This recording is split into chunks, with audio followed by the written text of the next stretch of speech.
Hi friends, మొన్న మనం హైదరాబాద్ సంతకు పోయిన విషయం అయితే మీ అందరికీ తెలిసిందే. అయితే ఆ సంతకు పోయినప్పుడు ఏం జరిగింది, మనం ఎంతకు రీచ్ అయ్యాం, మన జీవాలు ఎంతకు అమ్ముడుపోయాయి, ఎప్పుడు అమ్ముడుపోయాయి అనే విషయాలు మొత్తం మాట్లాడుకునే దానికైతే మొత్తం ఒకటే వీడియో చేశాననమాట. అయితే స్టార్టింగ్ వచ్చేసి మనం ప్రతి ఆల్వేన్ వచ్చినా ఏ ఆల్వేన్ వచ్చినా కూడా మనం ఫస్ట్ అయితే పొట్టు పోసుకోవాలి. ఆ పొట్టు ఎందుకు పోసుకుంటారు అనేది గత వీడియోలో చెప్పాను, మళ్ళీ కూడా చెప్తున్నాను. ఎందుకంటే మామూలుగా తక్కువ దూరం అయితే మనం వరిగిడ్డ వేసుకుంటే సరిపోతుంది, కానీ మనం దూర ప్రాంతాలకు వెళ్ళేటప్పుడు ఏంటంటే ఇటువంటి వరి పొట్టుగా వేసుకున్నామంటే కింద వాటికి ఒక పరుపు మాదిరే మెత్తగా ఉంటుందన్నమాట. అప్పుడేంటంటే డైరెక్టు ఆ ట్రాలీని వచ్చేసి జీవాలు ఎగిరి పడినప్పుడు ఆ కాళ్ళు డైరెక్ట్ ఆ ఇనుమును తగలకుండా ఈ వరిపట్టు అనేది ఆపి వాటి కాళ్ళు అయితే చాలా సేవ్ చేస్తుంటాయి. ఇదైతే చాలా బెనిఫిట్ అనమాట. ఇదైతే మా ఊరి నుంచి 5 కిలోమీటర్ల దూరంలో అయితే ఈ రైస్ మిల్ ఉంది. ఆ రైస్ మిల్ దగ్గరికి పోయేసి మనం 500 ఇచ్చేసినామంటే దీనికైతే మనం ఫుల్గా పోసుకోవచ్చు. ఫుల్గా అంటే మనకి ఎంత కావాలంటే అంత పోసుకోవచ్చు. మామూలుగా కిలోల ప్రకారం తీసుకుంటే మాత్రం కిలో 8 రూపాయలు అని చెప్తారు. కానీ మనమైతే ఇది 500 తీసుకోవడమే మేలు అనమాట. ఎందుకంటే మనకి ఎంత కావాలంటే అంత పోసుకోవచ్చు. అయితే ఇదైతే రైస్ మిల్లు. ఇక్కడ పొట్టు పోసేదైతే నేనే. ఎందుకంటే మళ్ళీ అది కూలీలు ఇచ్చి అవన్నీ ఎక్స్ట్రా డబ్బులు. ఇదేం పెద్ద పనేం కాదు. అందుకని చెప్పి నేనే పోసుకుంటాను అనమాట. ఇదైతే మనం ఆల్రెడీ స్టార్ట్ అయిపోయి లోడింగ్ వీడియో అయితే తీయలేదు. ఎందుకు తీయలేదంటే లోడింగ్ నేనే చేసుకుంటాను. అందరితో కలిసి నేను కూడా లోడింగ్ చేసుకుంటాను. ఇంకొక ఇద్దరు ఉంటారు, వాళ్ళు మొత్తం మేమే చేసుకుంటాం కాబట్టి వీడియో తీయడం అయితే కుదరలేదు. ఆ లోడింగ్ చేసుకున్న తర్వాత బండికి మళ్ళీ పూజ చేసిన తర్వాత అయితే స్టార్ట్ అయిపోతాం. మేము ఇప్పుడు స్టార్ట్ అయిపోయి ఇది భోజనానికి ఆపినప్పుడు అయితే ఈ వీడియో తీసాను అనమాట. ఇదేంటంటే ఎప్పుడు వెనక స్టార్టింగ్ లోడింగ్ కాడి నుంచి మన మార్కెట్ వరకు అయితే ఇద్దరు ఖచ్చితంగా ఉండాలి. ఇద్దరి దగ్గర లైట్లు ఉండాలి. ఎందుకంటే స్పీడ్గా ఒక బ్రేక్ వేసినప్పుడు ఏంటంటే జీవాలన్నీ ముందుకు వచ్చేసి కొన్ని పడిపోతుంటాయి అనమాట. పడిపోయినప్పుడు మిగతా జీవాలు వాటిని తొక్కకుండా, వాటి కళ్ళల్లో కాళ్ళు పెట్టకుండా, వాటి మొహాలపైన తొక్కి వాటిపైన అట్ట ఇట్ట పడినప్పుడు ఏంటంటే ఈ వెనకుండే వాళ్ళు ఏంటంటే విడివిడి తీసి మళ్ళీ అనేది స్టార్ట్ చేస్తారు. లాస్ట్ టైం 70 పొట్టేలు వేసుకుపోయినప్పుడు ఏంటంటే మనం టౌన్లో వెళ్ళిపోయినాము. టౌన్లో వెళ్ళిపోవడం ద్వారా ఏంటంటే అక్కడక్కడ పోలీసులు తగులుతారు. మళ్ళీ అదే కాక కొంచెం రూట్లు కూడా కన్ఫ్యూజన్గా ఉంటుంది కాబట్టి అప్పుడు కొంచెం ఇబ్బంది పడ్డామని చెప్పి ఈసారి అయితే డైరెక్ట్గా హైదరాబాద్ ఓఆర్ ఎక్కేసామన్నమాట.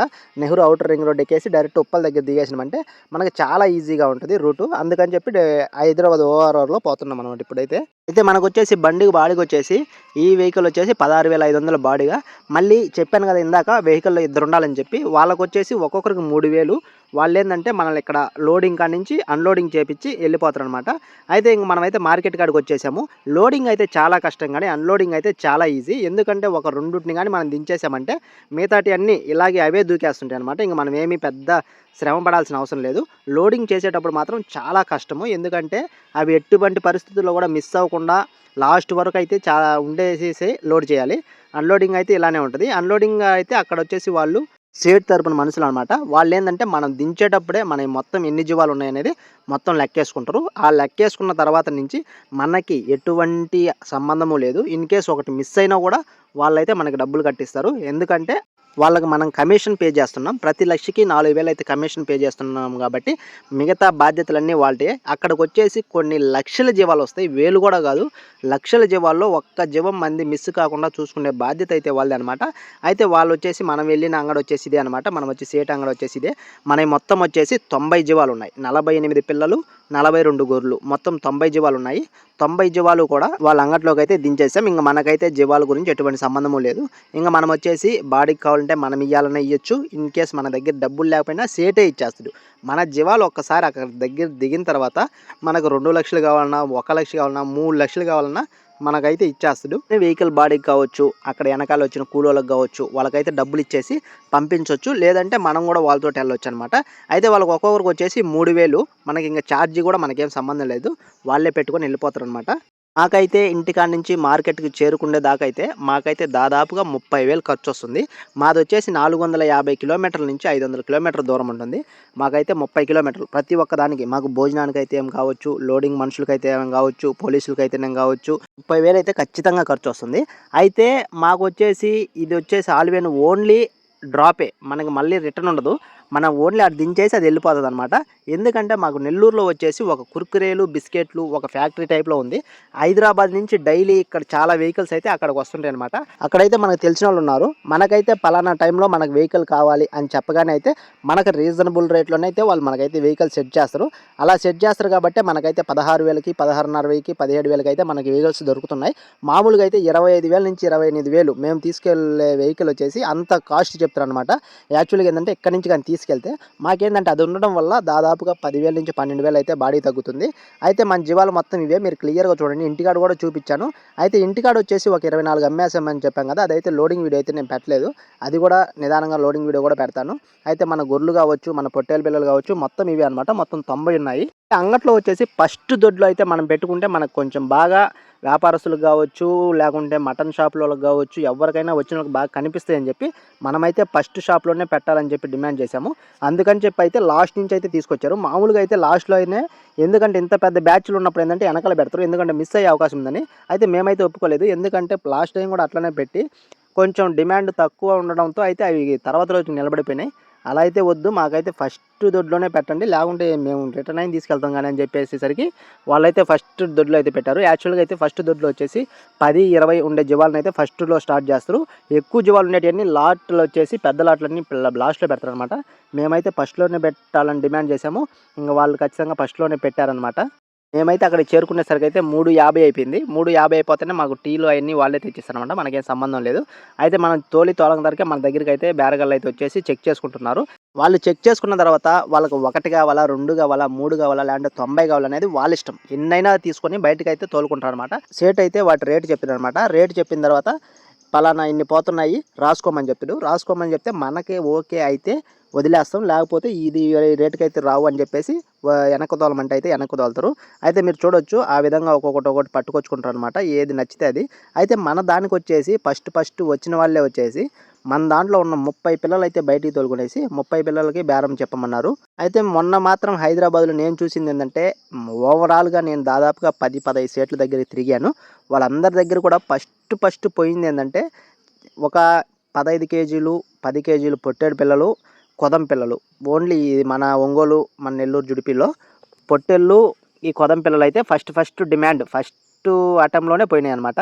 అంటే మేము 3:50కి దిగితే 4:30 కల్లా 30 పిల్లలు అయితే పోయినాయి అనమాట. మాకు 30 పిల్లల్లో కూడా ఒక 10 పొట్టేళ్ళ దాకా దాదాపుగా 9,000 పడ్డాయి అనమాట. ఒక్కొక్కటి 9,000. ఇదిగో చూడండి, మీ పిల్లలు, ఈ మొత్తం పిల్లలు ఇవే తోలుకున్నారు బయటికి. ఇది కొదమలు కావచ్చు, పొట్టేలు కావచ్చు, మొత్తం 30 సెలెక్ట్ పరంగా అయితే బయటికి తీసుకున్నారు. ఈ బయటికి తీసుకున్న తర్వాత సేట్ వచ్చేసి వీటి రేట్ అన్నీ చెప్తున్నారన్నమాట. ప్రతి ఒక్క దానికి నడుం పైన చేసి ఇది ఇంత అని అతను లెక్కలేసుకొని అయితే ఈ మొత్తం అయితే రేట్ ఇంత చెప్తాడు. రేటు చెప్పిన తర్వాత అయితే అవతల వాళ్ళు మాట్లాడడానికి ఏముండదు. సేట్ చెప్పిన తర్వాత నచ్చితే తీసుకోవడం, లేకపోతే వెళ్ళిపోవడమేను. కాకపోతే ఒకవేళ వాళ్ళు తీసుకుంటామన్నా కూడా మనల్ని అయితే సేట్ అడుగుతాడు, ఇవి ఇంత రేటుకి పోతున్నాయి రాసుకోమంటాడు. వద్దు సేటు, ఇవి నాకు ఇంత పడలేదు, నాకు ఇంకా ఎక్కువ పడ్డాయి అంటే వదిలేస్తాడు అనమాట. అయితే మస్ట్ సెలెక్ట్ పరంగా ఈ 30 పిల్లలు అయితే బయటికి తీశారు. బయటికి తీస్తే వీటిల్లో వచ్చేసి 14 కొదం పిల్లలు వచ్చేసి ఒక 5,800 దాకా పోయాయి. మళ్ళీ ఒక 3 పిల్లలు వచ్చేసి 4,500 దాకా పోయాయి. ఒక 10 దాకా పొట్టేళ్ళు వచ్చేసి 9,000తో పోయినాయి అనమాట.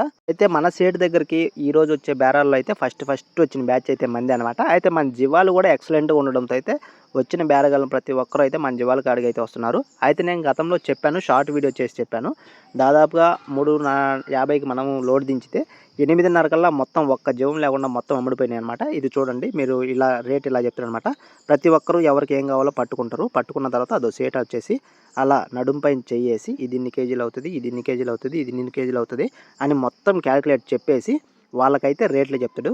రేట్లు చెప్పిన తర్వాత వాళ్ళకైతే డిస్కౌంట్ అడిగేదానికి పెద్ద ఛాన్స్ ఉండదు, కానీ మనమైతే బ్రేక్ వేసేదానికైతే మనకి ఛాన్స్ ఇస్తాడు. ఎందుకంటే మనకు కానీ నచ్చలేదు, మనకు ఒకవేళ జీవాల్లో లాస్ అయిపోతున్నాము అని మనకైతే తెలుస్తుంది కదా. అలా తెలిసినప్పుడు ఏంటంటే మనం వద్దు ఇవైతే అమ్మొద్దు అన్నప్పుడు అయితే అతనైతే ఆపేస్తాడు. కానీ వాళ్ళకి వచ్చిన వాళ్ళకైతే డిస్కౌంట్ ఇచ్చేది అది అంతా ఉండదు. సేట్ ఎంత రేటు చెప్తే అంత రేటుకి ఇన్ కేస్ ఎవరైనా 100-200 తగ్గియొచ్చు, కానీ ఎక్కువ తగ్గించేదానికి లేదు. ఇంకా అట్లా ఎవరికి నచ్చినట్టు వాళ్ళని మొత్తం తోలుకుంటారు అనమాట. మనకు మొత్తం ఫస్ట్ అటెంప్ట్లో పోయిన 30 పిల్లలు ఇవే అనమాట. మీరు చూడండి, అయితే అన్ని పొట్టేళ్ళే కాదు, వీటిలో కొదం పిల్లలు ఉన్నాయి, పొట్టేలు పిల్లలు ఉన్నాయి. అయితే ఈ 30 పిల్లలు కూడా మనకు రీజనబుల్లోనే పోయినాయి అనమాట. అయితే పేమెంట్ విషయం మీకు అర్థం కావాలంటే మనం తీసుకున్న పట్టి, మనకైతే వాళ్ళు ఒక పట్టి ఇస్తారు, ఎప్పుడు ఎన్ని పోయినాయి ఎట్లా పోయినాయి అని ఒక పట్టి ఇస్తారు. ఆ పట్టి ఇచ్చిన తర్వాత ఆ పట్టిని కానీ ఎక్స్ప్లెయిన్ చేస్తే మాత్రం మీకు అర్థమవుద్ది. ఇలా అయితే నాకు తెలిసి అర్థం కాదు, ఎందుకంటే 90 జీవాలు ఒక్కొక్కటి ఒక్కో రకంలాగా అమ్ముతాయి. అలాంటప్పుడు ఏంటంటే మీకు అర్థం కాదు. ఖచ్చితంగా అయితే నేను ఆ పేమెంట్ విషయం అయితే చేస్తాను. చాలా అంటే చాలా బిజీగా ఉన్నాను, అందుకే మీకు చాలా విషయాలు చెప్పాలనుకున్నా కూడా కుదరట్లేదు. ఇప్పుడు మళ్ళీ ఆల్రెడీ ఈ బ్యాచ్ అయిపోయినాక మళ్ళీ 100 పొట్టేళ్ళు రెడీగా ఉన్నాయి. ఆ పొట్టేళ్ళని అయితే మనం కొన్న తర్వాత మళ్ళీ అవి హైదరాబాద్ వేయాలి. అయితే ఆ పిల్లల విషయం అయితే అయిపోయింది. ఇప్పుడు వచ్చేసి గొర్రెల విషయం వచ్చేసింది. గొర్రెల విషయం చూడండి, వాళ్ళు పళ్ళు చెక్ చేసుకున్న తర్వాత మొత్తం ఎవరికి ఏం కావాలి, ఎన్ని కావాలి అనేది అయితే బయటికి తోలుకుంటారు అనమాట. అయితే ప్రతి ఒక్క దానికి మన దగ్గర ఉన్న వాటికైతే ఒక 3కో 4కో అయితే పళ్ళు లేవు. మిగతా ప్రతి ఒక్క జీవానికి ఒరిజినల్‌గా పళ్ళు ఉన్నాయన్నమాట. కాకపోతే కొన్ని ఏజ్‌లు ఎక్కువ అయినటివి ఉన్నాయన్నమాట. కొన్ని ఎందుకంటే వీటిల్లో ఆల్రెడీ 22 గొర్రెలొచ్చేసి మనం పట్టుడు తీసేశారు. అంటే వీటిల్లో మెయిన్ ఇంక ఒక నెల లోపల ఈనేటివి వచ్చేసి ఒక 22 గొర్రెలైతే ఇంటికాడ అమ్మేసాం. మీ అందరికి ఆ వీడియో కూడా చేశాను. అయితే అందుకని చెప్పి ఇవి కొంచెం డల్‌గా ఉండేటివి అవి కనిపిస్తున్నాయి గానీ, ఆ 24 గాని ఉంటే ఇంక ఈ బంపర్ ఆఫర్‌లో పోయేటియన్నమాట. ఎవ్వరొచ్చినా ప్రతి గొర్రెని కొనేటప్పుడు ఏందంటే హైదరాబాద్ మార్కెట్‌లో ముఖ్యంగా పళ్ళు చెక్ చేస్తారు. మీరు ఎవ్వరైనా తీసుకొచ్చేవాళ్ళు కావచ్చు, లేకుంటే పెంచేవాళ్ళు కావచ్చు, పళ్ళుంటేనే హైదరాబాద్ మార్కెట్‌లో పోతాయి. వాళ్ళు చూసేది మొత్తం పళ్ళే. పళ్ళు చూసిన తర్వాతే మిగతా ఏమైనా చూసుకుంటారు. ఫస్ట్ అయితే పళ్ళు మొత్తం చెక్ చేసుకున్న తర్వాతే ఇంగ మిగతా విషయానికొస్తారు. అయితే వీటికైతే పళ్ళన్నీ ఉన్నాయి కాబట్టి ఇబ్బంది లేదు. వాళ్ళైతే పరంగా సెలెక్ట్ చేసుకుంటున్నారు. అయితే మన దగ్గరొచ్చేసి మొత్తం జీవాలు ఇప్పుడు గొర్రెలెన్నున్నాయంటే 42 గొర్రెలున్నాయి. 42 గొర్రెలుంటే 42 గొర్రెలలో వచ్చేసి ఒక 2 గొర్రెలైతే పక్కకు తీశారు. నేను చెప్పాను ఇందాక ఒక 3 గొర్రెలకైతే పళ్ళు లేవని. అయితే 2 గొర్రెలైతే పళ్ళు లేనేటివి పట్టుకున్నారు గానీ, ఆ మూడో గొర్రెనైతే పట్టుకోలేకపోయారు. అయితే ఇటు వ్యాపారంలో చిన్నటివి సహజమే అనమాట. మనం కూడా అటు చెప్పకూడదు. ఎందుకంటే మన సేల్స్ అవ్వాలి, మనకు ఆదాయం కావాలి. మనమేమి వాళ్ళనేమి చూసుకోవద్దని చెప్పలే. ప్రతి ఒక్క జీవాన్ని పట్టుకొని చూసుకున్న తర్వాతే కొనుక్కోమని చెప్పాడు. సేటే చెప్తుంటే మనమేం చెప్పలేదు. కాబట్టి వాళ్ళు మొత్తం చెక్ చేసుకున్నా కూడా వాళ్ళకైతే 2 కనిపించినాయనమాట. అయితే మేము చూసుకున్నప్పుడైతే 3 ఉన్నాయి. మేము 3 చూసుకునే తర్వాతనే కొన్నామనమాట. వాళ్ళైతే 2 ఉన్నాయి. ఓకే 2 నో ప్రాబ్లమ్ అని చెప్పేసి 2 అయితే బయటకి తోలేశారు. 2 బయటికి తోలేసి మిగతా 40 జీవాలు ఒకటే లాట్ చెప్పండి మొత్తం కొనేస్తామని చెప్పారు. ఇది మొత్తం 5 గంటలకే జరిగింది. అంటే మన జీవాలైతే 5:30 కల్లా సేల్ అయిపోయినాయి. కానీ వీళ్ళు చూసుకొని మొత్తం మాట్లాడుకున్న తర్వాత ఏందంటే వీళ్ళైతే క్యాష్‌కెళ్లారు. క్యాష్ తెచ్చుకుంటామని. ఎందుకంటే వాళ్ళు ఒకటేసారి 5,00,000, 6,00,000 తీసుకొని రావడము, ఇక్కడికొచ్చిన తర్వాత ఏ జీవాలు వాళ్ళకి నచ్చకపోతే ఆ డబ్బులు మొత్తం మిస్ అయ్యే అవకాశం ఉంటుంది అనే ఉద్దేశంతో అయితే వాళ్ళైతే క్యాష్ తీసుకురాలేదు. అయితే ఈ బ్యాచ్ సెట్ అయిపోయింది. వాళ్ళైతే సేటుకి చెప్పేసి మేము ఖచ్చితంగా డబ్బులు తీసుకొని వస్తాము.